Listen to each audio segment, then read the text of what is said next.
This week on Who Deserves to Be Inducted into the Rock and Roll Hall of Fame, we look at the case for putting the Smashing Pumpkins into the Hall.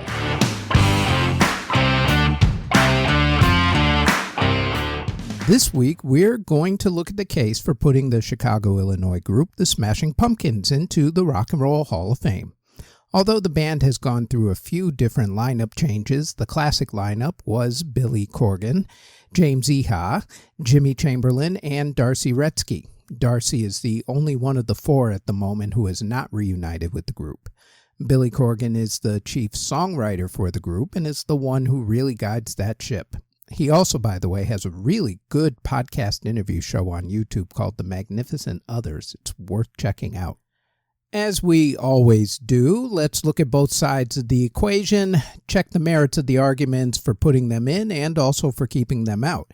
We're going to start, as we usually do, with the commercial success first, since it seems that that is what the Hall always takes into consideration first above everything else.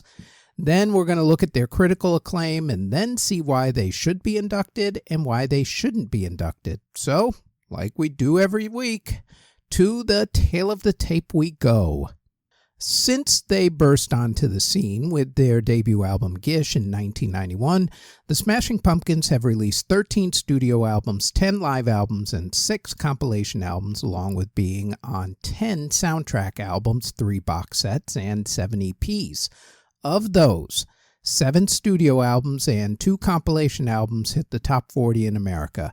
Out of those 9 albums, 6 studio albums and 1994's compilation album Pisces Iscariot went top 10, with 1995's Melancholy and the Infinite Sadness being the only one to hit number 1 in America.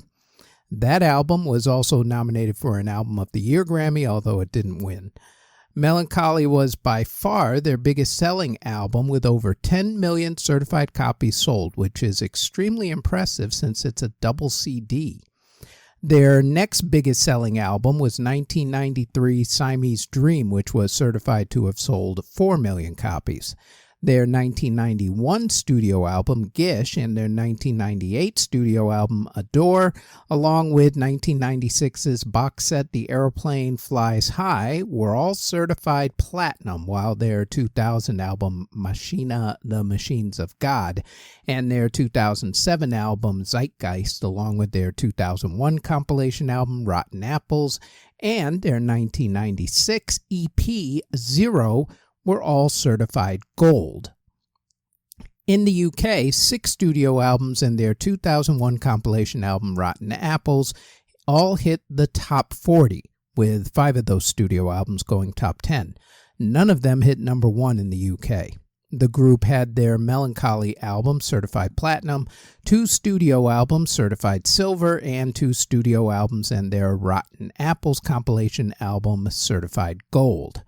One caveat to these album numbers is that their 2000 album, Machina 2, The Friends and Enemies of Modern Music, was given away as a free download, so there are no available numbers to see how well it did.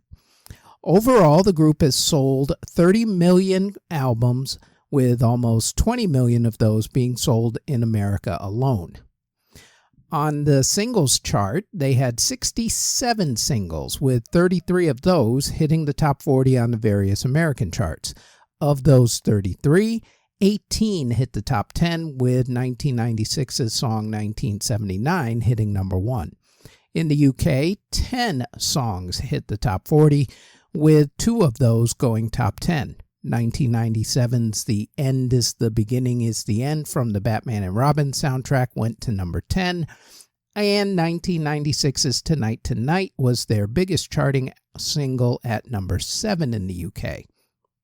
The Smashing Pumpkins had hit songs like the aforementioned Tonight Tonight, 1979, The End is the Beginning is the End, with its moodier version, The Beginning is the End is the Beginning, from the Watchmen soundtrack, which is now actually the version that is on the re-release of the Batman and Robin soundtrack, along with songs like Bullet with Butterfly Wings, Cherub Rock, Disarm, Today, and Perfect, among many, many others, actually.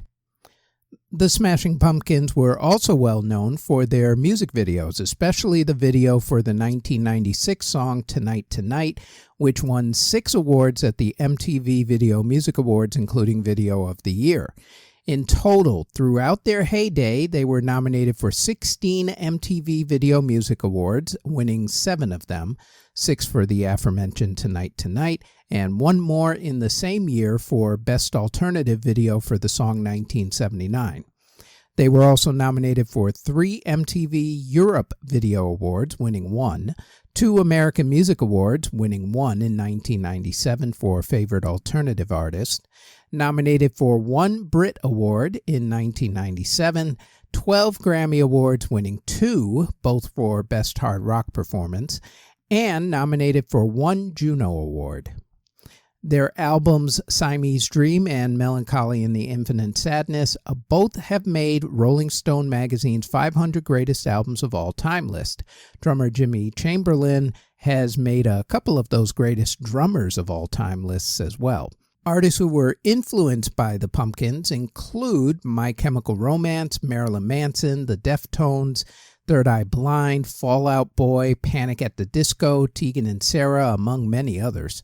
The Smashing Pumpkins were different from their 90s alt counterparts in that they didn't come from punk rock roots.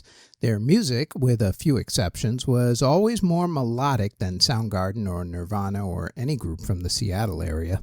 Their music incorporated a lot of different genres, which made them extremely difficult for record labels to copy and create their own versions of the group. That is a testament to how different they were and a reason why they should actually be inducted eventually. As far as some reasons as to why people don't want the Smashing Pumpkins in the Hall, well, one of the biggest reasons is also what most people would consider to be their greatest strength: guitarist and lead singer Billy Corgan. He had a very polarizing personality, we'll say. You either loved him or you hated him. There was no in between when it came to Billy. In the 90s, I loved the music, but I was not really a fan of his directly. He was very abrasive and was really known for torching his bridges with virtually everybody. Everybody from the media to record labels to even his own bandmates. Time has passed on, though, so now I appreciate why he had to act the way that he did, especially after watching his podcast and hearing why he was the way that he was. And a lot of it was because, well, some people were really just kind of stupid, and he does not suffer any fools whatsoever. However, some other people in the music industry, especially the Hall voters, might be taking out their dislike for Billy out on the rest of the band. Some people have really long memories. Another reason might be the way that he ran the band. Even though it was a band, he ran it like an autocrat. He was a perfectionist, which is fine, except that when you're in a band, and a band is supposed to be a collaborative effort, it's going to grate on the other band members' nerves, which helps to explain their internal struggles a little and their many lineup changes. Other critics point to the fact that the band hit their commercial peak with 3 albums, but really, those people are just haters. Another argument by some is that the band was strictly a 90s band and that they weren't punk enough. Well, plenty of artists are in the Hall who were hot for a decade and then lost their relevance. A lot of bands have also been accused of, quote, selling out, end quote, and not being whatever enough by music snobs and purists. However, I've come to realize that they didn't sell out. The world just finally caught up to their sound. The last reason why some voters don't want them inducted is, honestly, because of what seems to be a bias against artists who were born and raised in Chicago. That may actually be pretty true, but it's about time that that bias changed because Chicago puts out some great music. There is one other criteria/argument that I've begun to consider when trying to figure out if a band deserves to be inducted. And that criteria is about the artist's legacy from the following question. If the artist announced that they were putting out new music, would you get excited about it? Or If they decided to go back out on tour again after years off, would you go and buy a ticket and go see them? I mean, Oasis decided to announce that they were going out on tour, and the excitement level was through the roof. That tour is sold out like crazy. The Smashing Pumpkins case, though, I'm not sure what the answer would be. Personally, I would probably download their new album, whatever it is, but I don't think that I've ever wondered when the group is coming out with anything new. Even though the Smashing Pumpkins have been eligible since 2016, the chances of them getting into the Hall in the next few years are probably not spectacular.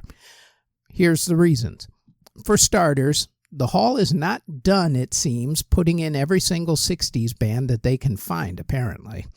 Then there's the backlog of bands that are already eligible, like Beck, Alice in Chains, etc., who still haven't gotten in. Still, the Smashing Pumpkins at least deserve some consideration. At least a nomination would be good. Hopefully, the Hall will eventually see fit to at least consider putting the Smashing Pumpkins into the Rock and Roll Hall of Fame. But, as always, let me know what you think.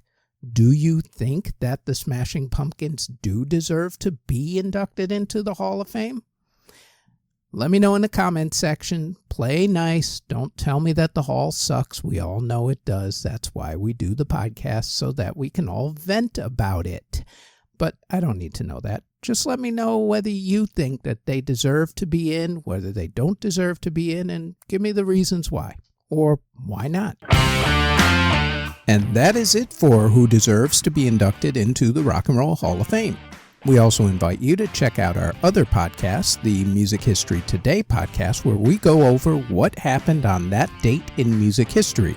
That podcast drops daily, including weekends, on this channel that you're either watching or listening to this podcast on.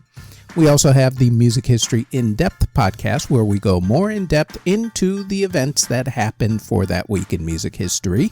And that podcast posts every Tuesday on this channel that you're either watching or listening to this podcast on. Thank you very, very much for listening or watching if you're on YouTube or Spotify.